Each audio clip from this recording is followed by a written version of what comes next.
ওই ধামটার নাম হবে মমতা ধাম। কারণ মমতা ব্যানার্জি দেখিয়ে দিয়েছে ভারতের সংবিধানকে বাঁচিয়ে রেখে মুসলমানদের সন্তুষ্ট করে আমাদের ট্যাক্সের পয়সায় কিভাবে কালচারাল হাব করা যায়, ধাম করা যায়, সেটা হচ্ছে কে? ফিরাদ হাকিম। তাকেও ডাকিনি, তাকে তারকেশ্বরের ট্রাস্টি মেম্বার করেছে, কিন্তু এখানকার মেম্বার করলো না। ও মানহানির মামলা করে দেবে, ধর্মহানির মামলা করে দেবে। মদ মাতাল থাকবে আর বেকার থাকবে, পেটে খিদরা লোক থাকবে, পার্টি করবে, হয়ে যাবে। আর ধর্ম থাকতে হবে, ধর্মীয় তো একটা মাদকতা। টাকাটা তো সিদ্দিকুল্লাহ, টাকাটা তো ফিরাদ হাকিমের, টাকাটা তো তহা সিদ্দিকি, টাকাটা তো কাজী মাসুম আক্তারের। ওই যে জনগণের ট্যাক্সের টাকা, নাকি ওই ট্যাক্সের টাকাটা আলাদা?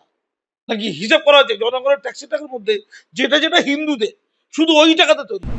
কার্যত আমরা যেমনটা দেখতে পাচ্ছি আজকে সেই 3 বছরের যে পরিকল্পনা দীঘার মন্দির, সেই দীঘার মন্দির উদ্বোধন, মুখ্যমন্ত্রী গেলেন সেখানে এবং উদ্বোধন প্রক্রিয়া এখনো চলছে। কিন্তু রাজ্যের এই অবস্থা, চাকরি নেই, শিক্ষা ব্যবস্থায় দুর্নীতি, স্বাস্থ্য ব্যবস্থায় দুর্নীতি, অন্যদিকে মুখ্যমন্ত্রী সেই দীঘার মন্দির উদ্বোধন করছেন। কোথাও এই রাজ্যের এই ধর্ম নিয়ে রাজনীতিটা বেড়ে যাচ্ছে না? যে চাকরি না থাকুক, রাজ্যে তো মদ আছে, মদ আছে, মাতাল আছে, আছে তো নাকি? নেই? মদ মাতাল থাকবে আর বেকার থাকবে, পেটে খিদরা লোক থাকবে, পার্টি করবে, হয়ে যাবে। আর ধর্ম থাকতে হবে, ধর্মীয় তো একটা মাদকতা। আফিন বলেছিল তো কার্ল মার্কস, ধর্মকে আফিন বলেছিল। আফিন আছে, কি সুন্দর খাচ্ছে না? তাহলে মদের সাথে আফিন যুক্ত হয়েছে, কি মাদকতা রে ভাই, মাথা খারাপ হয়ে যাচ্ছে। আমি সে 1-1.5 বছর আগে থেকে বলছি, আগে 100 কোটি টাকা যখন স্যাংশন করছে তখন তাই চিন্তা করছিলাম, দিদি টাকা টাকা টাকা টাকা টাকা টাকা টাকা টাকা, দিদি অঙ্ক করছিলাম। মাসুম আক্তাররা খুব দুষ্টু, কোথায় মামলা টামলা করে দেবে, বিকাশ রঞ্জন ভট্টাচার্য যাকে নোবেল দেওয়া হয়েছে তার মাধ্যমে কোথায় মামলা করে দেবে, ঠিক আছে। তাহলে যদি মামলা করে তখন কি হবে? তখন বসলো সভাসদ, কি করা যায় রে, এই ট্যাক্সের টাকা যদি মন্দির করি তো নিষিদ্ধ। রাম মন্দির তো ওরা দাবি করেছে জনগণ সব নাকি দান করেছে, তা আমি তার বলতে পারছি না যে জগন্নাথ মন্দির জন দান করেছে, দানের তো কাগজপত্র নেই, এত টাকা দেবে কে? সব তো কাটমানিতে খেয়ে ফেলেছে, আর আছে নাকি? তো তখন বুদ্ধি দিল, কোন জ্যোতিষী এসে বুদ্ধি দিল, বড় বড় আইএস আইপিএস আছে, তাদের বুদ্ধি কম নাকি? তাদের বিরাট বুদ্ধি। তারা পার্থ চট্টোপাধ্যায়কে ভালো বুদ্ধি বুদ্ধি দিয়েছিল, ওই অর্পিতাকে পাশে রাখার জন্য বুদ্ধি পেয়েছিল বুদ্ধি। তখন বুঝলো ঠিক আছে, আমি 100 কোটি না দেখিয়ে দেবো মাসুম আক্তারদের, 200 কোটি খরচা দেবো, কিন্তু কায়দা মেনে দেবো, মন্দির নামটাই রাখবো না। ওটা কি করে দেবো? কালচারাল হাব, সাংস্কৃতিক কেন্দ্র, নাচ গান হবে, রবীন্দ্রসঙ্গীত হবে, নজরুল গীতি হবে। এই নজরুল গীতের প্রবলেম হবে, মানে একদম অমুসলমান হতে হবে, সরি অহিন্দু হতে হবে, পূর্ণাঙ্গ অহিন্দু, নাহলে আবার সনাতনীরা খেপে যাবে, তখন শুভেন্দু আবার ইস্যু করে দেবে, কেউ আবার ওখানে গিয়ে ইস্যু করে দেবে, ঝামেলা হয়ে যাবে, প্রবলেম হয়ে যাবে। তাই খুব ঠান্ডা মাথাটা কালচার লাভ করে দিয়েছে, অসুবিধা নেই, যে যা পারে করতে পারে, মাত্র মদে ছাড় নেই। আজকে শুনলাম নাকি মাংসের ঝামেলা আছে, মদে ঝামেলা নেই, মদ চলছে, শুনলাম আর কি, মিডিয়া মিথ্যা কথা বলে, মনে হয় সত্য না। দিদি সব ছাড় দিয়ে দিয়েছে, মাছও খাও, মাংস খাও, মদও খাও, ছাড়। আমার শুধু জগন্নাথ দেবকে নিয়ে একটু দুঃখ আর কি, বেচারি। তারপরে আবার দেখলো যে আর একটা নাম দিয়ে দিই, এটা ধাম দিয়ে দিই, ধাম, জগন্নাথ ধাম। তো আমরা 4টে ধাম জানতাম, এখন 5-এ পঞ্চধাম নতুন ধারা পাবে, 5-এ পঞ্চধাম। একটা ধামের নাম মমতা ব্যানার্জির ধাম। তো দিদির নামে ওই যে একটা ফাঁকা জায়গা আছে, আমি একটা প্রপোজাল দিচ্ছি, এটা শুভেন্দু অধিকারীকে দায়িত্ব দিচ্ছি, ওটা ধাম হতে পারে। ধাম কোনো বিখ্যাত লোকের নামে হয়, যার জন্ম ওখানে হয়েছে, যার কর্মকাণ্ড ওখানে আছে, তেমন একটা লোকের নামে ধাম হতে পারে।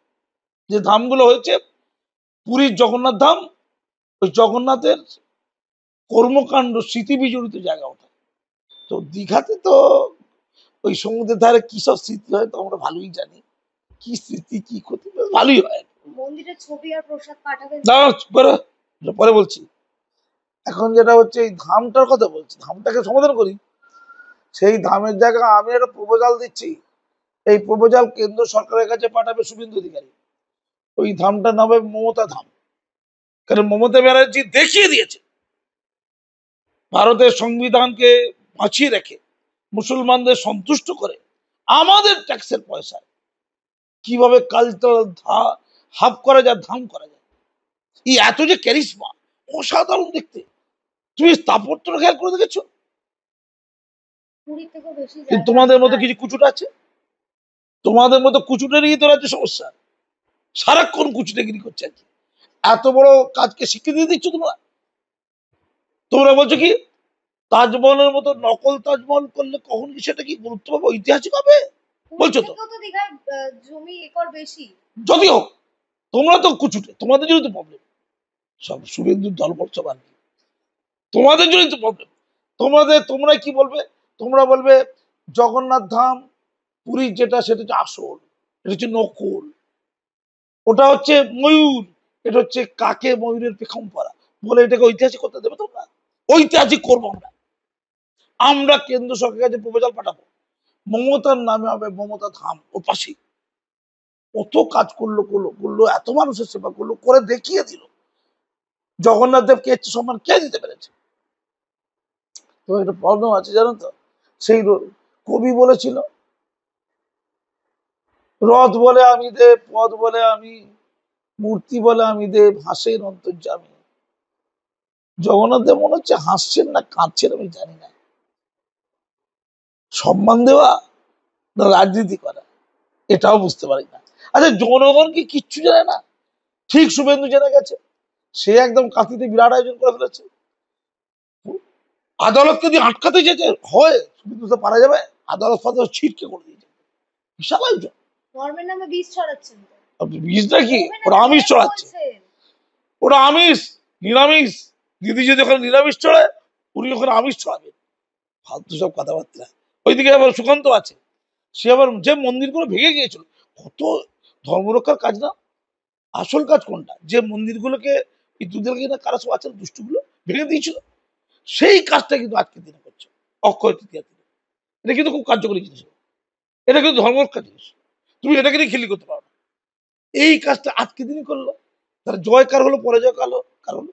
কিন্তু আমি আজকে দেখছি না, আমার খুব ইচ্ছা ছিল যে আমাকে কত লোক সনাতনী বলে, কত ভালো বলে, আর কিছু কিছু মোল্লা কাচ্চা কাচ্চা খিস্তি বলে, কাল দেয়।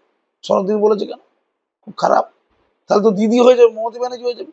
মমতা ব্যানার্জি সনাতনী তাকে প্রশস্ত করবে, কিন্তু কাজী মাসওয়াল তার সনাতনী হয়ে গেলে প্রচন্ড খাও, দিদি খালি চলবে, আর অন্য কিছু মোদিও চলবে না।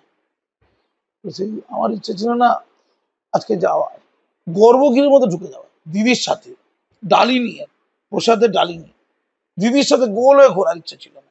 আমার ইচ্ছা ছিল যে যে ট্রাস্টটা তৈরি হয়েছে জগন্নাথ ধামের ট্রাস্ট, সেই ট্রাস্টের মেম্বার হওয়ার বড্ড ইচ্ছে ছিল। দিদি ডাকলেন না, দিলীপ ঘোষকে ডাকলেন। দিলীপ ঘোষ না যা হেভি জনপ্রিয়, হেভি বিয়ে করেছে দিলীপ ঘোষ, ব্যাপক বিয়ে। দিলীপ ঘোষ গেছে কি, গেলে কিন্তু বিজেপিতে দাঙ্গা লেগে যাবে, ওটা তো দিদি চাইছে। কেমন সুকৌশলে দাঙ্গা লাগিয়ে দেবো, সুকৌশলে। সবকিছু তো ভাগের রাজনীতি হয় না, এক করারও কিছু রাজনীতি হয় করছে। এই আমার একটু এর জন্য দুঃখ হচ্ছে জানো তো, ওই অর্ধেক মুসলমান অর্ধেক হিন্দু বলে যারা তোমরা কুচুটেরা বলো, আমি পুরো মোল্লা বলি, সেটা হচ্ছে কে? ফিরাদ হাকিম।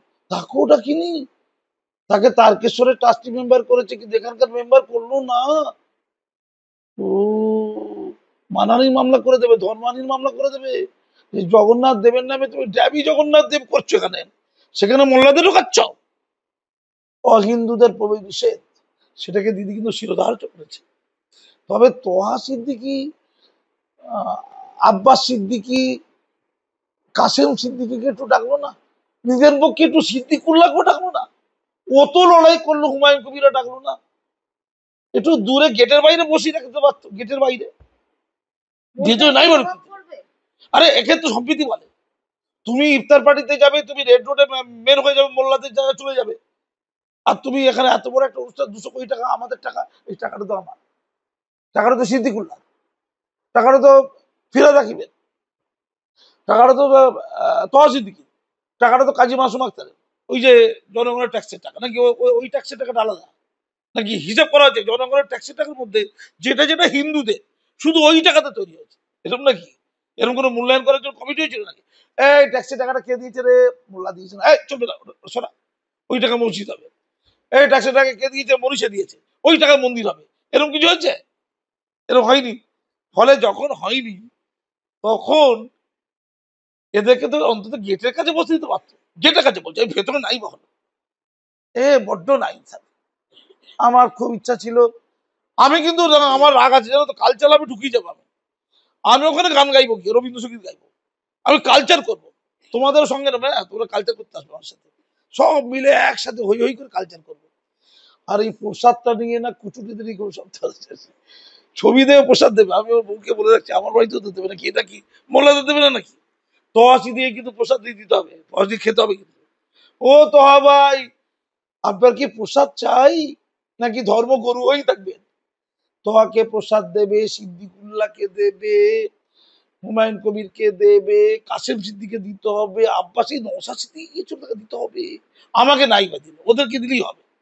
ওদেরকে একটা ওই মন্দিরের ছবি দেবে, ওটা তো কালচার লাভ। একটুখানি দিদি সিদ্দিকুল্লাহকে বলবেন তার ঘরের দেয়ালে ওই জগন্নাথ মন্দিরের ছবিটা, খালি ওই কালচার হাবটা, জগন্নাথ ধাম, ওটা কালচার হাব, হাবের ছবিটা, ওটা তো মানুষ নয় তো।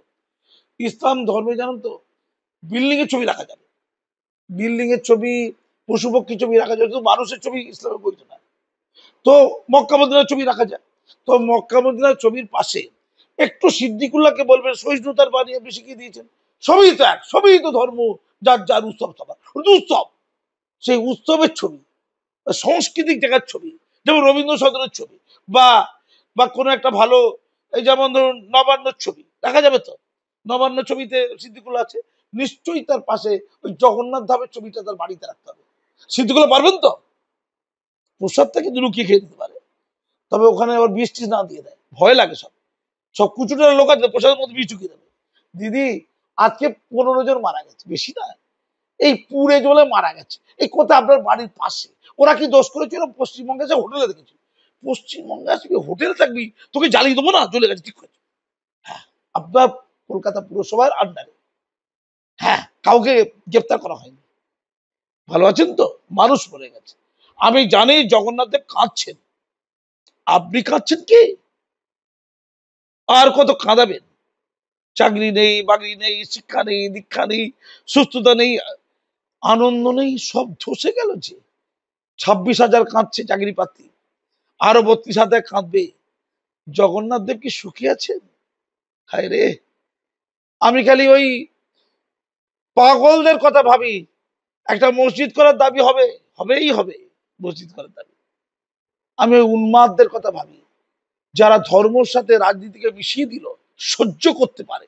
আমি ওই ভোটারদের কথা ভাবি। ছি ছি ছি। ধন্যবাদ।